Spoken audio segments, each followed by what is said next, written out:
Profil Nabila Isma, kekasih Emeril Khan Mumtaz, banjir prestasi, usia, pendidikan hingga pekerjaan. Mengenal Nabila Isma, kekasih Emeril Khan Mumtaz, putra sulung Ridwan Kamil yang kini hilang di Sungai Ari, Swiss. Putra sulung Gubernur Jawa Barat Ridwan Kamil tersebut hilang terseret arus Sungai Ari, Bern, Swiss pada 26 Mei 2022. Sejak insiden hilangnya Eril mencuat, sang kekasih Nabila Isma yang juga ikut disorot. Bahkan warganet ramai menyerbu Instagram pribadinya untuk mengirimkan doa dan dukungan. Berikut profil Nabila Isma yang merupakan kekasih sekaligus aktivis muda yang bergerak di perlindungan anak dan perempuan. Nabila Isma merupakan mahasiswa Fakultas Hukum di Universitas Padjadjaran Angkatan 2019. Wanita kelahiran 8 Mei 2000 tersebut ternyata pernah menjabat sebagai Wakil Ketua Forum Anak Nasional tahun 2017 hingga 2018. Lewat unggahan Instagram pada 18 Oktober 2016, Nabila pernah memperlihatkan momen menjadi menteri. Tak hanya berparas cantik, Nabila juga mendapat kesempatan bertugas sebagai Menteri Pemberdayaan Perempuan dan Perlindungan Anak di KPPPA.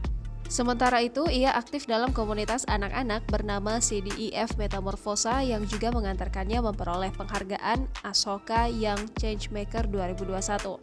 Tak hanya aktif berkegiatan dalam bidang akademik, pada tahun 2014, Nabila pernah mengikuti ajang pemilihan model gadis sampul dan juga diketahui aktif sebagai bintang iklan beberapa merek produk ternama. Wajah Nabila ternyata kerap warawiri di layar kaca. Ia pernah menjadi model untuk sejumlah brand, mulai dari susu, motor, hingga lipstik. Nabila juga aktif menggunakan media sosialnya. Hingga artikel ini ditulis, Nabila telah meraup 10.000 lebih follower di Instagram. Lebih jauh, Nabila Isma ternyata memiliki talenta lain, yakni di bidang akting.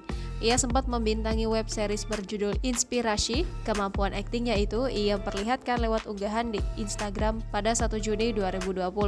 Deretan kegiatan lainnya yang pernah ia ikuti adalah pemilihan model gadis sampul di tahun 2014, Indonesian Youth Representative for the Third World Conference on Disaster Risk Reduction di tahun 2015, Indonesian Representative for the Fifth ASEAN Children Forum, the ASEAN Secretariat di tahun 2018, Jabar Future Leader Scholarship jalur prestasi akademik S1 di tahun 2019, Kampus Ambassador Ganesha Student Innovation Summit 2020-2021, Kampus Ambassador Skill Up di tahun 2020-2021, Student Intern Detik.com di tahun 2021.